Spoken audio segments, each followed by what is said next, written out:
C'est l'histoire d'un cocher. Un cocher. Il aime beaucoup son métier, et après 120 ans, il monte chez Akadosh Baruch Hu, il monte chez Dieu. Et là, on lui fait une très belle route, parce que c'est un homme qui s'est bien comporté pendant sa vie, et qui avait d'ailleurs sauvé la vie d'un homme un jour. Donc il méritait d'être reçu comme il fallait. Et donc on lui montre la route vers le Gan Eden, le jardin d'Éden. Vous l'imaginez? C'est ce que tout le monde espérerait avoir, Bezrat Hashem, le plus tard possible, après 120 ans, ou mieux, avec la venue de Mashiach, ici-bas. Il entre dans le Gan Eden, et au bout de quelques jours, il tourne à droite et à gauche, et il voit des grands tzadikim, des grands maîtres, des grands justes. Mais il s'ennuie. Pendant toute sa vie, il n'a été que cocher. Il côtoyait les chevaux et la route. Voilà ce qu'il connaissait de son existence. Donc pour lui, les tzadikim et le rayonnement de Dieu, ça n'avait pas vraiment de valeur. Il n'était pas capable d'en prendre réellement conscience. Il s'ennuyait. Alors on est venu vers lui, on lui a dit « Mais qu'est-ce qu'on peut faire pour toi ?» Il a dit « Ben moi, j'ai passé ma vie avec mes chevaux et j'ai toujours été cocher et j'aime beaucoup ça. » On lui a dit « Il n'y a pas de problème. On va te donner des chevaux. » On lui a donné des chevaux. Mais des chevaux forts, puissants. 6 chevaux. Et puis avec cette calèche, il a avancé encore et encore vers l'infini. Oui, puisqu'il est dans le monde de l'infini. Vous l'avez compris, à travers nos cours de Tanya, on comprend que pour recevoir et percevoir et saisir le rayonnement d'Akadosh Baruch Hu, le rayonnement divin, il faut se préparer à cela. Il faut être un réceptacle prêt pour cela. Il faut se travailler, il faut se raffiner. Nous l'avons dit dans notre précédent cours, il faut se raffiner à travers ce que l'on consomme, ce que l'on mange, ce que l'on voit, ce que l'on dit. Notre façon de respirer, de penser, de vivre doit correspondre à cette sainteté, cette pureté du divin. La présence d'Akadosh Baruch Hu, elle doit être dans notre quotidien, dans tout ce que nous faisons. Il n'y a pas de compartiment, un endroit où il y aurait Dieu et le reste de mon existence qui correspondrait aux futilités et aux mensonges du monde. Non, ça n'est pas comme ça. Dieu, il est partout dans tout ce que je fais. Mais voilà, il y a dans la vie d'un homme différents domaines qui nous permettent difficilement de percevoir la présence de Dieu. On a compris qu'il y avait dans ce monde-là ces éléments qui proviennent des écorces de l'impureté totale, qu'il y avait ces éléments-là qui étaient régis par des énergies de sainteté, de pureté véritable, ce que nous appelons le domaine de la Kedusha, de la sainteté. Et puis il y a cette entre-deux, ce qui vient en réalité de la Klipat Noga, cette écorce de Noga, qui constitue en fait ce qui est neutre, une nourriture qui peut être cachère, permise à la consommation, mais la façon avec laquelle je vais aborder cette nourriture, la façon avec laquelle je vais me comporter à travers toutes ces créatures-là que Dieu a mis à ma disposition, à travers cette façon de vivre que j'ai le droit d'avoir en tant que juif pratiquant, ou pas d'ailleurs. Mais je vais pouvoir décider ou de l'élever, de la sanctifier, de la purifier, de dévoiler l'étincelle divine qu'il y a à l'intérieur, ou de la faire descendre les sources de l'impureté. On va monter d'un niveau. Lorsque j'agis, lorsque je fais un acte concret, dans mon action, il y a la possibilité de sanctification ou la possibilité de rendre ça impur, que Dieu nous en préserve. Si on évolue un petit peu plus, on a nos émotions. Je peux avoir des émotions qui sont pures, et de cette façon-là, je sanctifie mes émotions, ou je les fais descendre dans l'impureté. Si on monte encore un petit peu plus, on arrive au niveau de l'intellect et le cerveau, la sagesse, la capacité intellectuelle que Dieu nous a donnée. Je peux avoir des pensées saines et des pensées qui ne le sont pas.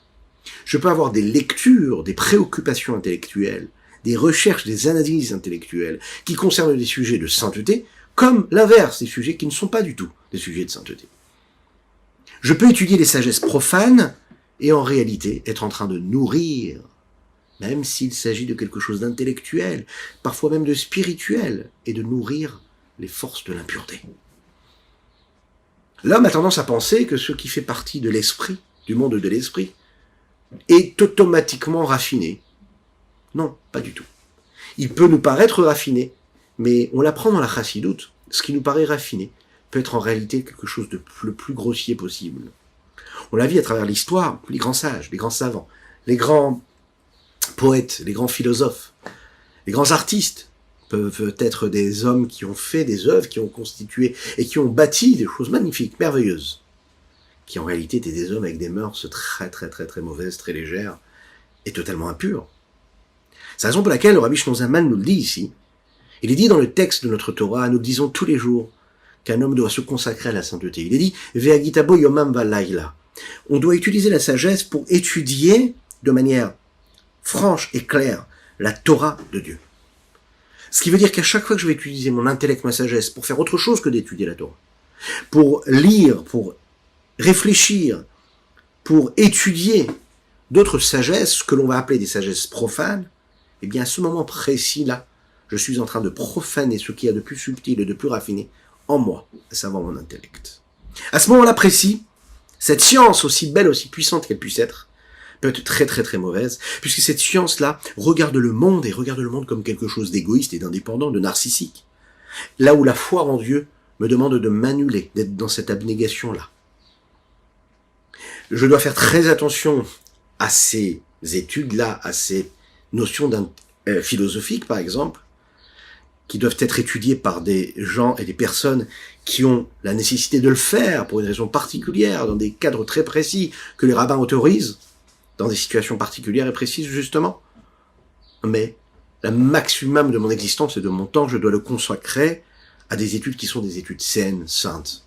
Et de cette façon-là, c'est pas seulement mes émotions, pas seulement mes actions, pas seulement mon intellect que je suis en train de préparer, en fait, à cette connexion à Dieu, mais en réalité, c'est toute mon existence qui va être utilisée à bon escient et qui va être sanctifiée. Étudier ce que nous appelons des études profanes. Alors, dans des cas précis, lorsque par exemple, pour apprendre un métier, on a besoin d'apprendre telle et telle chose, qui va nous permettre d'avoir un métier à un moment précis. Alors à ce moment-là, puisque ça va nous apporter une parnassa, alors à ce moment-là, on aura droit d'étudier ces sujets-là. Mais attention, on parle bien des sujets qui vont nous permettre de travailler, d'avoir une parnassa. Pas juste des sujets comme ça, intellectuels et philosophiques, qui n'ont pas lieu d'être, qui peuvent mettre aussi des questions et des remises en question chez l'homme. Si j'ai besoin d'étudier ces choses a priori profanes, pour me permettre de comprendre un petit peu plus ce qui est écrit dans la Torah, alors j'aurai le droit de le faire. Et attention, pas n'importe qui, pas tout le monde.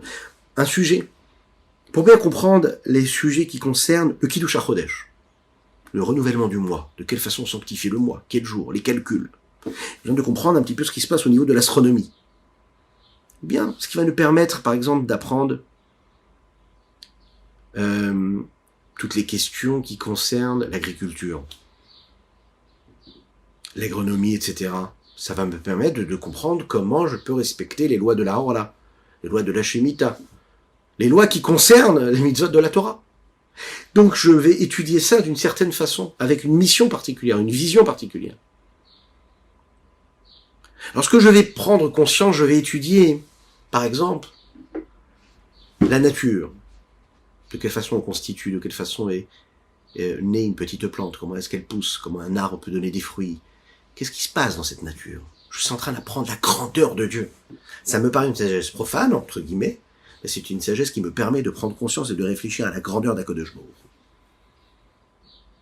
Maintenant, si c'est une étude, un livre, un roman, attention, il faut prendre ça avec mesure, bien sûr, mais il faut quand même dire les choses.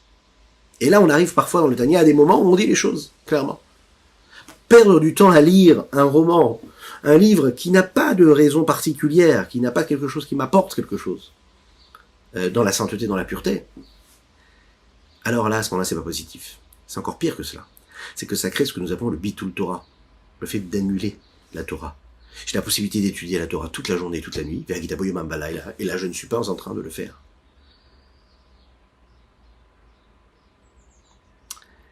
Le Tanya va nous dire qu'en fait, parfois, c'est encore plus grave que cela.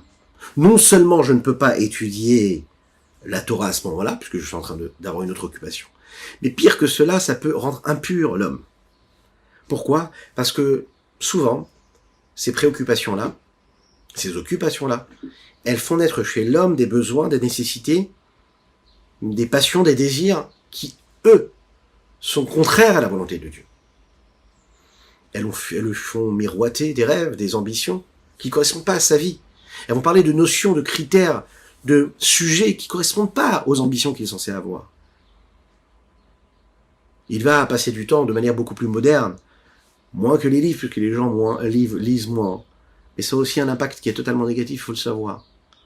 Mais regardez une série, regardez, passer du temps à regarder ces choses-là, non seulement c'est du temps qui est perdu, mais en plus de cela, ça obscurcit complètement le cerveau de l'homme, ça le rend impur, parce qu'il est en train de penser, de réfléchir, ça crée chez lui, sans qu'il le sache, sans qu'il s'en rende compte, un nouvel univers, l'atmosphère qui est complètement contraire à la vie du juif. Comment après, quand il va se lever le matin, il doit aller prier à Kadosh Baruch Hu, où est-ce qu'il va trouver la force et l'énergie d'aller prier à Kadosh Baruch Hu, la sainteté? Il s'est écarté complètement de cela. La raison pour laquelle un juif, il doit comprendre que dans tout ce qu'il fait, il doit y mettre de la sainteté, de la pureté. Il doit sanctifier non seulement ses actes, mais aussi ses émotions, mais particulièrement son intellect, ce qu'il y a de plus subtil et raffiné en lui, parce qu'il faut se le rappeler toujours, c'est l'intellect, c'est le cerveau qui dirige tout le reste. À très bientôt, et dans la joie.